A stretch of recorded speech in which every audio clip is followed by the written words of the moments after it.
Assalamualaikum warahmatullahi wabarakatuh. Hari ini kita tengok bab pertama, bab tajuk ubahan. Okey, dalam tajuk ni kita ada 3 subtopik iaitu ubahan langsung, ubahan songsang dan juga ubahan bergabung. Okey, so ada 3 subtopik. Hari ini kita pergi kepada topik yang pertama, subtopik yang pertama iaitu ubahan langsung. Okey, so apa yang nak kita nak kaitkan suatu kuantiti dengan kuantiti lain tu yang macam mana yang dikatakan sebagai ubahan langsung. Okey, so standard pembelajaran kita ialah menerangkan maksud ubahan langsung. Okey, katalah cikgu beri satu situasi, okey, tukang masak, chef. Okey, so chef ataupun mak kamu ke, tak kisahlah, yang dekat kan. Okey, so katalah mak kamu memerlukan 5 cawan beras untuk 10 hidangan. Okey, 5 cawan beras, 10 hidangan. Jadi saya ada 2 kuantiti iaitu bilangan cawan dan juga bilangan hidangan. Okey, jadi kalau 5 cawan untuk 10, so kalau mak kamu masak 10 cawan untuk berapa? Okey, jadi bermaksud dia akan jadi untuk 20 hidangan. Jadi dekat sini dua kuantiti tadi iaitu bilangan beras, bilangan cawan dan juga bilangan hidangan. Bilangan cawan bertambah, bilangan hidangan pun bertambah. Okey, jadi dua kuantiti itu yang dikatakan sebagai berubah secara langsung lah, sebab satu kuantiti bertambah dan satu lagi kuantiti turut bertambah. Okey, jadi dalam kehidupan keharian kita ni ada banyak situasi yang melibatkan hubungan perubahan kuantiti yang begitu. Contohnya ialah jarak perjalanan dengan tambang teksi. Okey, so kalau kamu pergi dekat, bayaran dia sekian. Katalah 2 km, kamu pergi bayaran dia RM2.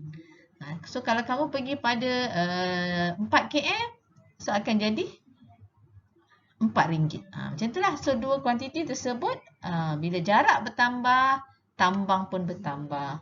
Begitu juga contohnya kalau kamu ada jumlah faedah yang diperolehi dan tempoh. Mengikut tempoh dan kadar faedah tertentu. Okey, so dekat situ pun berlakulah kalau jumlah faedah yang kamu terima akan bertambah banyak apabila tempoh pun bertambah. Jadi dekat sini berlakulah ubahan langsung tu apa dia? Maksud ubahan langsung tu ialah menerangkan perkaitan antara dua pembeli ubah dan keadaan apabila satu pembeli ubah bertambah dan satu lagi juga bertambah dengan kadar yang sama lah. Okey, contohnya tadi kalau 5 beras, 10 hidangan, 10 beras, 20 hidangan. Jadi dengan kadar yang sama. Okey, jadi kalau 5 pergi 10, 5 darab 2 kan. Sama juga kalau 10 pergi 20 adalah 10 cawan beras darab dengan 2, so akan jadi 20 hidangan. Okey, jadi hubungan yang macam itulah yang dikatakan hubungan Y berubah secara langsung dengan X. Jadi kita kata tadi bilangan cawan berubah secara langsung dengan bilangan hidangan. Okey, kita tengok contoh yang pertama. So katalah seorang jurujual. Okey, jurujual seorang jurujual, jumlah gaji seorang pekerja sambilan jurujual berubah secara langsung. Okey, dengan bilangan jam dia bekerja. So, jumlah gaji berubah secara langsung dengan bilangan jam. Okey, so kalau gaji dia banyak, maknanya bilangan dia jam dia banyak. Kalau bilangan jam dia sikit, gaji dia pun sikit. Okey, faham maksud dekat situ kan? Okey, itu yang langsung lah. Kalau saat dia naik, yang satu lagi pun naik. Okey, maksudnya bertambah dan bertambah lah. Okey, contohnya soalan A ni kan nyatakan perubahan kepada jika jumlah gaji apa berlaku pada jumlah gaji jika bilangan jam bertambah 2 kali ganda. Okey, so jam dia bertambah. Bilangan jam bertambah 2 kali ganda. So gajinya jadi apa? Gajinya pun bertambah 2 kali ganda. Itu yang namanya ubahan langsung. Okey, jumlah gaji berubahlah jadi 2 kali ganda. Sebab apa? Bilangan jam dia bertambah 2 kali ganda. Okey, sama juga untuk B ni. Jumlah gaji, apa yang berlaku pada jumlah gaji jika bilangan jam berkurang 40%? Okey, jadi pun Kalau jam dia kurang 40%, gajinya apa? Gajinya pun berkurang 40%. Okey, manakala C ni kalau bilangan apa berlaku pada bilangan jam bekerja jika jumlah gaji yang diterima adalah separuh dari gaji asal. Okey, jadi dia dapat separuh je daripada gaji asal dia. Jadi bilangan jam bekerja dia adalah separuh je lah daripada bilangan jam bekerja asal. Okey, jadi dekat sini nampak situasi kuantiti tu kalau dia berubah secara berapa peratus, dia akan naik berapa peratus lah. Kalau dia berubah berkurang, kurang lah. Kalau bertambah, tambah. Kalau dia jadi separuh, kenapa? Sebab jam dia pun berkurang jadi separuh. Okey, jadi ini contoh pertama. Standard pembelajaran yang berikutnya ialah kita nak menentukan hubungan antara dua pembeli ubah bagi satu ubah langsung. So, macam mana kita nak tahu pembeli ubah tu berubah secara langsung ataupun tidak? Okey. Jadi contohnya kita tengok kuantiti jarak yang dilalui dan juga tambang. Okey, katalah jarak 2 km. Tambangnya berapa ringgit? Okey, katalah jarak 2 km, tambangnya kita letak berapa ringgit? 2 km katalah kita letak 3 ringgit. Ataupun mungkin kita letak 3. Okey. Okey.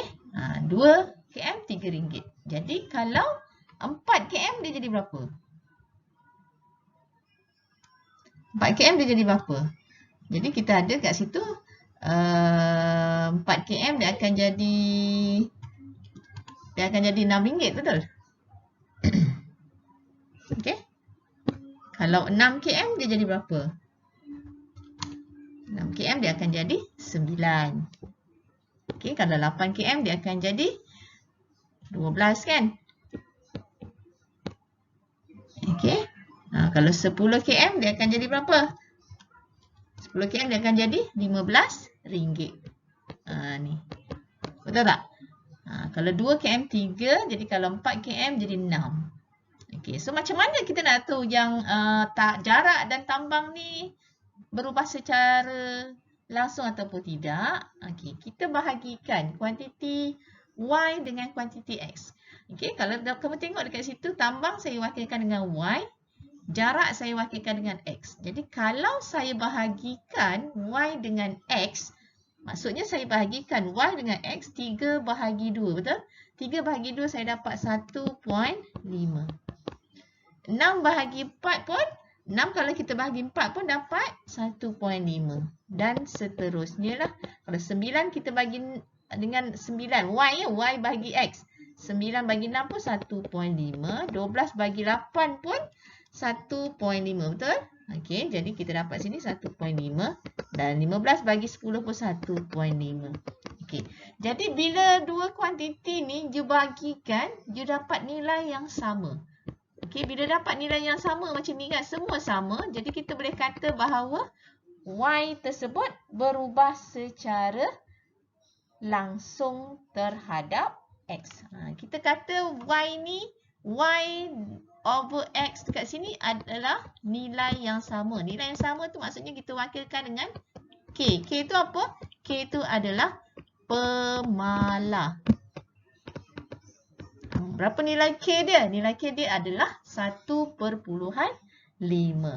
Okey, jadi kalau kita plotkan graf untuk jarak dan juga tambang ni, so kita ada, saya lukis sekejap. So ini ialah paksi Y. Okey, manakala satu lagi ialah paksi X. Ialah X untuk kadar tambang. Okey, kalau kita lukis ni betul-betul 2/3. So kalau kamu gunakan graf, kamu gunakan skala 2/3, maknanya 2, X-nya 2, Y-nya bagi 3, X 4. So katalah ni saya buat 1, sini buat 2 kan. Sini buat 3, sini buat 4 dan seterusnya lah. Okey, sampai 10 lah. Okey, so kalau lah saya plot ni, katalah saya buat sini 2, 4. Okey, 2 pergi mana? 2 pergi 3. So kat sini lah point dia. Kalau 4 pergi mana? 4 dia kata pergi 6. Jadi kalau 4 pergi 6, maknanya 4 kat sini, 6 kat sini lah. Okey, jadi graf dia nanti kamu akan dapat satu garis lurus yang lalu titik asalan. Okey, kalau kamu buat dengan garis lurus lah. So dia akan lalu titik asalan. Okey, jadi dekat sini graf Y melawan X adalah satu graf garis lurus yang melalui asalan. Asalan tu apa? Titik kosong-kosong lah. Okey, jadi bila nampak graf macam ni, so maknanya pemboleh ubah Y tadi berubah secara langsung dengan pemboleh ubah X. Ini dikatakan hasil yang saya terangkan tadi, iaitu Y berbahagi dengan X adalah satu nilai pemalar. Graf Y melawan X adalah satu graf garis lurus yang melalui asalan dan pemboleh ubah Y berubah secara langsung dengan pemboleh ubah X. Okey, jadi macam mana kita nak tulis ubahan langsung ni? Kalau ayat dia Y berubah secara langsung dengan X, nampak tu? Y berubah secara langsung dengan X. So, hubungan ubahan dia ialah Y berubah secara langsung dengan X. Tulis macam ni. Simbol hubungan. Hubungan ubahan simbol dia. Simbol dia macam ni. Okey. Dan bentuk persamaan dia, kalau kita tukarkan jadi persamaan, so kita akan jadi Y sama dengan KX. Okey, Y sama dengan KX. K tu nilai apa? Nilai pemalar. Kalau K kamu tu 2, maknanya Y sama dengan 2X. Kalau tadi contoh tadi, cikgu punya K tadi Y 1.5 kan? Jadi persamaan saya adalah Y sama dengan 1.5X. Okey. Jadi, kalau ubahan langsung ni juga boleh dengan keadaan X kuasa berapa tak kisah. Katalah Y berubah secara, ni contoh yang ni kan. Ni apa maksud dia ni? X kuasa N, Y berubah secara langsung dengan kuasa 2X. Okey. Jadi dia boleh buat. Maknanya kalau kamu bahagikan Y dengan X kuasa 2, so awak akan dapat nilai pemalar. Tak tahulah nilai tu berapa. K tu berapa. Maknanya K yang sama lah. Kalau you bagikan Y dengan X square tu dapat nilai yang sama. Okey, jadi ini persamaan akan jadi Y sama dengan KX square. Okey, kalau you bahagikan Y dengan X kuasa 3 dapat pemalar, pun awak boleh bentuk Y berubah secara langsung dengan X kuasa 3, yang mana persamaan dia akan jadi Y sama dengan KX kuasa 3. Okey, kalau tengok contoh yang ni, contoh 2 ni, okey, so diberi jadual yang mana ialah jata berkenaan dengan kereta mainan yang bergerak dengan keadaan, daripada keadaan pegun, maknanya pegun diam, lepas tu Y berubah dengan masa, tunjuk dalam jadual. So dalam jadual ni ada kan? Okey, seperti dalam jadual. Okey, so dia kata adakah tentukan sama ada Y berubah secara langsung dengan T atau T square. Dengan T ataupun T kuasa 2. Okey, jadi kita tengok macam mana kita nak tahu. So kita carilah Y per T. Dan juga kita cari Y kuasa 2T. Okey, adakah nilai dekat sini, nilai tu sama? So kalau kamu tengok Y per T kat sini, kita dapat sini 7. Sini pun kita dapat 7, 7, 7, 7. Jadi nilai tu sama tak? Nilai pemalar. K dia 7. Jadi sini 7. Jadi kalau 7 sentiasa sama, bermaksud Y memang berubah secara langsung dengan T. Okey, sebab dia nilai tu pemalar. Tapi kalau kita kuasa 2 kan T, kuasa 2 kan T, kalau kita kuasakan 2, 2 kuasa 2 kan. Jadi 14 bahagi dengan 2 kuasa 2, awak dapat 3.5 kat sini.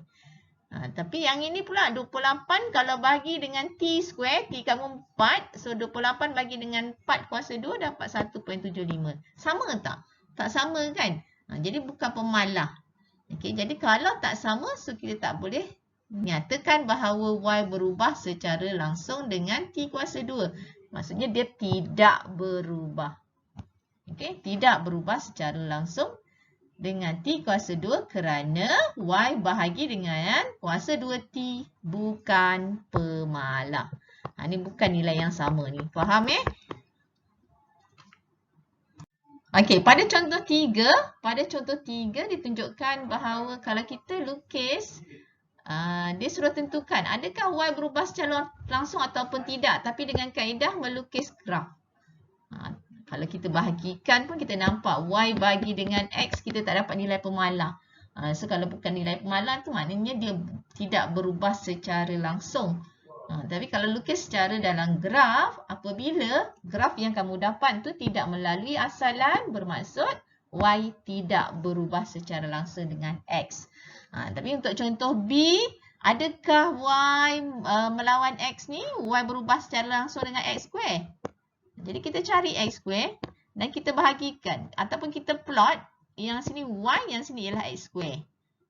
Yang tadi sebab dia kata dengan X kan. Yang ni dengan X square. Yang B tu dengan X square. Jadi kalau you dapat garis lurus tu lalu asalan dan dia menaik macam tu garis lurus. So maknanya kita boleh kata Y berubah secara langsung dengan kuasa 2X.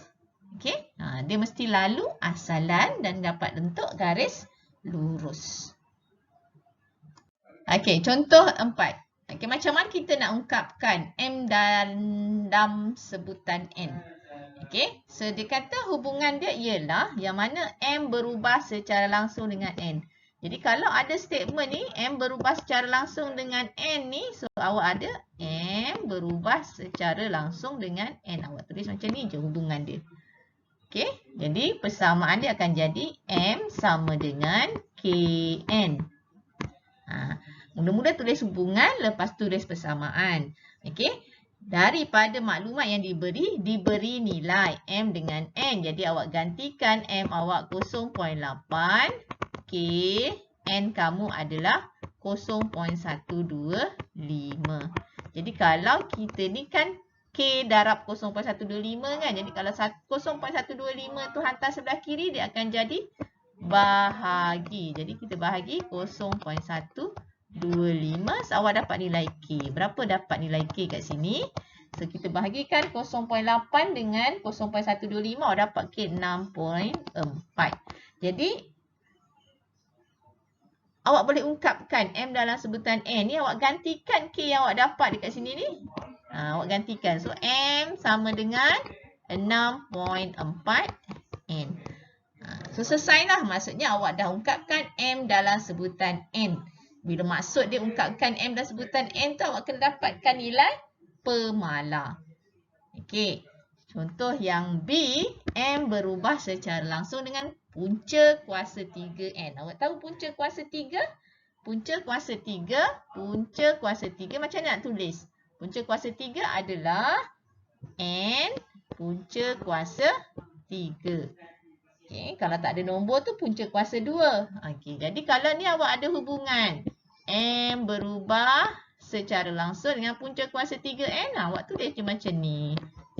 Punca kuasa 3. Jadi persamaan dia akan jadi M sama dengan K punca kuasa 3N. Okay. Jadi masukkan nilai daripada yang diberi tu 0.8. Jadi K punca kuasa 3 0.125. Tahu kan tekan kalkulator punca kuasa 3 0.125. Okey, jadi tekan kalkulator punca kuasa 3 0.125, awak akan dapat 0.5. Jadi kalau 0.8 bagi dengan 0.5, so you dapat adalah 1.6. Jadi K kamu tadi adalah 0.8 bahagi dengan punca kuasa 3 0.125. Jadi K awak dapat 1.6. Jadi macam mana ungkapan awak? Ungkapan awak gantikan balik K yang awak dapat dekat sini tadi. Ni gantikan K dengan ni. Jadi M sama dengan 1.6 punca kuasa 3N. Okey, selesailah. Okey, contoh 5. Dia kata pemanjangan spring. Pemanjangan spring diwakili oleh pemboleh ubah X. Okey, pemanjangan spring diwakili oleh pemboleh ubah X. Dia kata X berubah secara langsung dengan pemberat, jisim pemberat iaitu W. Okey, jadi apa yang awak dapat kat situ ayat statement ni, kalau berubah secara langsung, so terus tulis bahawa X berubah secara langsung dengan W. Okey. Jadi ada maklumat yang diberi kalau ni hubungan, jadi persamaannya apa? X sama dengan KW. K tu memang sentiasa kita gunalah. K tu mewakili nilai pemalar. Jadi, apa yang diberi dekat sini? Yang diberi ialah pemanjangan spring 3. Apa pemanjangan spring? Pemanjangan spring adalah X. X sama dengan 3. Lepas tu dikata pemberat sebanyak 200 gram. Apa yang diwakili oleh pemberat? Pemberat ialah W. Jadi, W sama dengan 200 gram. Jadi, ungkapkan X dalam sebutan W. Jadi, awak ada sini 3, X3. Kena dapatkan K tu lah baru kita boleh dapat ungkapkan. Jadi, ni 200. Awak dapat nilai K kamu adalah 3 bahagi dengan 200. So, awak dapat K adalah 0.015. Jadi, awak ada X sama dengan, pemalar dia ialah 0.015 W. Selesai, awak dapat ungkapkan X dalam sebutan W. Contoh 6. Okey? Contoh 6. Statement diberi ialah Y berubah secara langsung dengan X. Okey, dari ayat tu terus kita dapat Y berubah secara langsung dengan X. Jadi, Y sama dengan KX. Okey. Diberi, jika Y 0.14, X 0.2. Jadi, kamu pun gantikan maklumat yang diberi ni gunakan untuk cari nilai pemalar. Jadi, gunakan sini 0.14 sama dengan K darab dengan 0.2. Jadi, awak ada K kamu adalah 0.14 bahagi dengan 0.2. Jadi, dapat K adalah 0.7. Jadi, Y sama dengan 0.7 X. Betul? Adakah kita dah jawab soalan A? Belum. Ini baru kita ungkapkan Y dalam sebutan X. Kita dapat nilai K, barulah kita boleh ungkapkan. Soalan A dia kata cari nilai, hitung nilai Y apabila X sama dengan 5. Jadi persamaan yang kamu ada ialah Y sama dengan 0.7X. So, just gantikan sahaja nilai X dengan 5. Jadi, 0.7 darab 5. So, Y kamu adalah 3.5. Okey, manakala soalan B, dia kata yang diberi apa? Yang diberi Y. So, kalau yang diberi Y, persamaan ialah persamaan yang sama lah. Kita gunakan tadi kan. Kalau diberi Y, masuk dalam Y. 875 jadi 0.7. Berapa nilai X? X akan jadi 0.875 bahagi 0.7. Jadi, X kamu dapat berapa? X dapatlah 1.25. Okey? So, ni just dapat ungkapkan Y dalam sebutan X. Cari nilai diberi X dan cari nilai diberi Y. Nilai X diberi Y. Contoh 7. Contoh 7, just situasi sahaja. Konsep yang sama. Apa dia? Dia kata L berubah secara langsung dengan kuasa 2D. Kuasa 2D. Jadi L berubah secara dengan kuasa 2D. Jangan silap pula tulis. Kuasa 2D tu maksudnya D kuasa 2 hubungannya. Jadi L sama dengan K D kuasa 2. Okey. Jadi apa yang kita ada dua-dua nilai? Dia kata diberi luas segi semi. L tu luas kan? Semi bulatan 3.08 apabila diameternya 2.8 cm. Okey, jadi L diberi 3.08. Jadi 3.08 dekat L. Manakala apabila diameternya berapa? 2.8. Ada kuasa 2, kita bubuhlah kuasa 2. Jadi K kamu tadi 3.08 bahagi dengan 2.8 kuasa 2. Jadi dapatlah K. K yang kamu kira ni kalau kita kira dapat 11.28. Jadi bentukkan persamaan, gantikan K, L sama dengan 11.28 D kuasa 2. Ni baru dapat bentuk persamaan. Okey, so sekarang ni hitung nilai D apabila L sama dengan 19.25. So dia kata luas dia ni 19.25. Berapa dia diameternya? Jadi yang diberi adalah L. So you gantikan pada L. L 19.25 daripada persamaan yang kita dapat. Ni yang kat bawah ni yang kita dapat ni kan. Jadi gantikan 11/28 D kuasa 2. Okey, jadi awak ada D kuasa 2 adalah 19.25 bahagi jadi darab. Yang 11 jadi bahagi. Okey, jadi D kamu adalah D square kamu berapa tu kalau kira? Kamu kira 19.25 kali 28 bahagi 11. So dapat 49. Jadi kalau 49 D square. D-nya berapa? D-nya akan jadi square root 49. Jadi D kamu akan dapat 7. 7 berapa? 7 cm lah kan? Okey, itu saja contoh 7. Okey, contoh 8. Tempoh ayunan A. A itu tempoh ayunan. Ni dia wakil-wakil dengan situasi. Bandul ringkas berubah secara langsung dengan apa dia? Punca kuasa 2 panjang benang. Panjang benang tu diwakil dengan huruf P. Jadi A berubah secara langsung dengan punca kuasa 2P. Macam mana nak tulis punca kuasa 2P? Punca kuasa 2P adalah punca kuasa 2P. Ni. Kalau dia macam ni, kita panggil ini ialah, ayat dia ialah punca kuasa 2. Okey, kalau macam ni, kita panggil apa?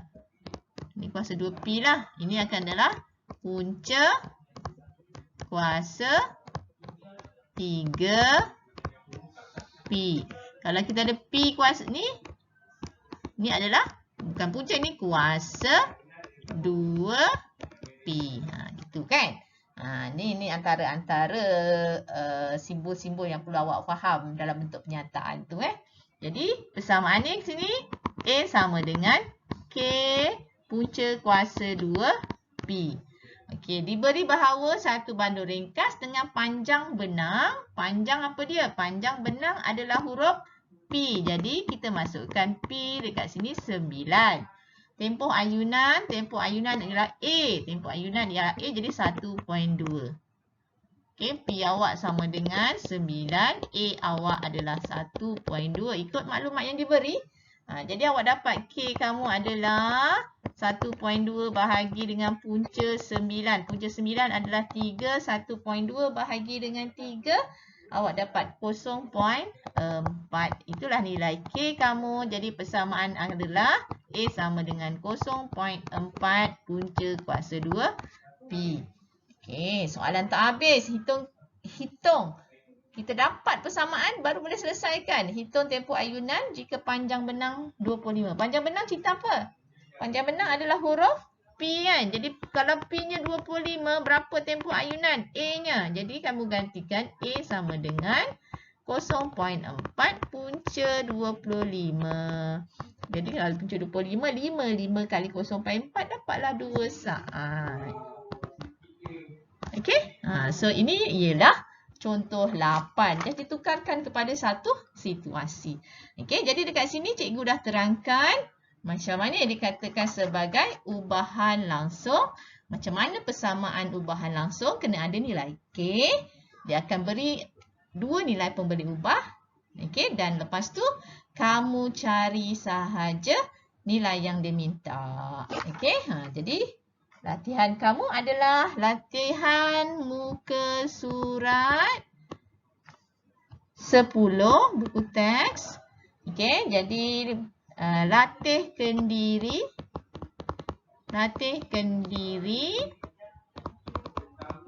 Okey, 1.1b. Okey, buat latihan ni dalam buku matematik 1 lah. Latihan matematik 1. Cik tanya, cikgu buat yang mana? Buat yang mana? Buat semua daripada soalan 1 sampai soalan 9. Okey, soalan 1 sampai soalan 9. Okey, jadi itu sahaja untuk hari ini. Jadi kita dah kenal apa dia ubahan langsung dan kita dah boleh tentukan hubungan antara dua pemboleh ubah. Okey, jadi kalau dia berubah secara langsung, kita dah boleh selesaikan. Dari segi kita bentuk persamaan, lepas tu kita cari nilai. Okey, jumpa lagi pada sesi akan datang. InsyaAllah. Assalamualaikum warahmatullahi wabarakatuh. Terima kasih semua.